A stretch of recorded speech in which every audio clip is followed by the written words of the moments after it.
पांडवों को लेकर, द्रौपदी, कुंती आदि सबको लेकर भगवान आए हैं। बाणों की सैया पर श्री देवव्रत जी महाराज गंगा पुत्र पड़े हैं। भगवान आए हैं।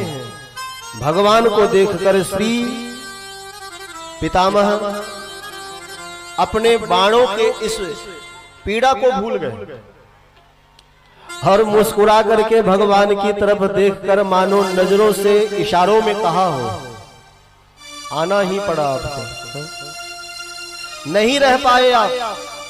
यही स्वभाव आपका तो हम भक्तों को आपकी तरफ आकर्षित करता है। जैसे वत्स के बिना गाय नहीं रह सकती, ऐसे ही भक्त के बिना भगवान रह नहीं सकते। बोलिए भक्त वत्सल भगवान की।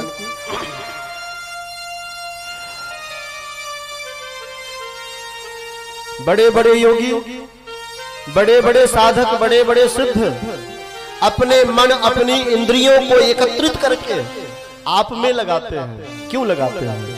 इसलिए लगाते हैं कि अंत में देह त्याग करते समय आपकी स्मृति हो जाए तो हमारा कल्याण हो जाए।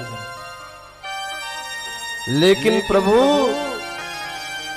जन्म जन्म मुनि जतन कराही, जन्म जन्म मुनि जतन कराही, अंतराम कहीं आवत नहीं, अंतराम कहीं आवत नहीं। अनेक जन्म जन्मांतर तक प्रयास करके भी बड़े बड़े महापुरुष भी इस महाराज नाम तक नहीं ले पाते। पर आज भक्त के बस में आप हैं, ये आपने सार्थक कर दिया, सिद्ध कर दिया। आपने जब कहा था अहम भक्त पराधीनो दुर्वासा जी के सामने, तो सुनकर लगा कि कभी कभी लोग सामने वालों को खुश करने के लिए बढ़ा चढ़ा करके बोल देते हैं। ऐसे ही आपने कह दिया होगा, लेकिन आज हमने अपनी आंखों से देख लिया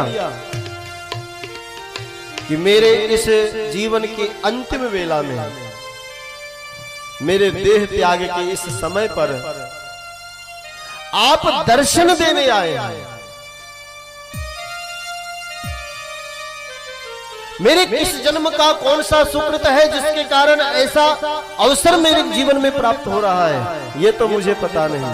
पर इतना तो पता है कि इस संसार में इस समय मुझसे बड़ा बड़भागी और कोई नहीं है। कहते हैं भगवान श्री कृष्ण से श्री पितामह ने कहा, अब आ ही गए हैं तो मुस्कुराते हुए थोड़ा अपना मुखारविंद दिखा दीजिए। भगवान बोले ठीक है भैया, एक बार मुस्कुरा देते। स्माइल कर दिया। भगवान देवव्रत बोले महाराज ऐसे ऐसे कैसे चलेगा, मुस्कुराते रहिए। कब तक?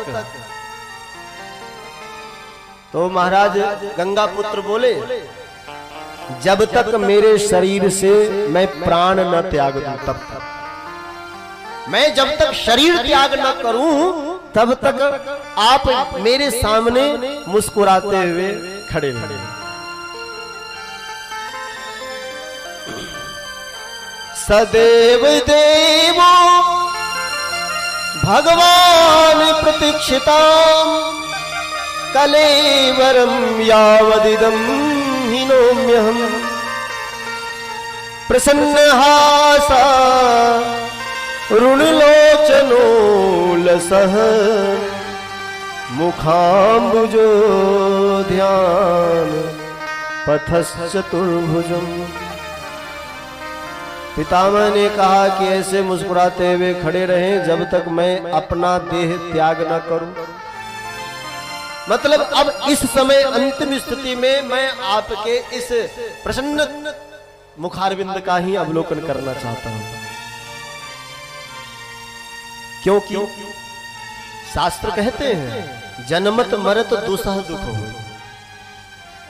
पितामह ने कहा मैं आपके मुखारविंद की प्रसन्नता देखकर अपने मृत्यु के कष्ट को भूल जाऊंगा, इसलिए आप मुस्कुराते हुए मेरे सामने खड़े रहे।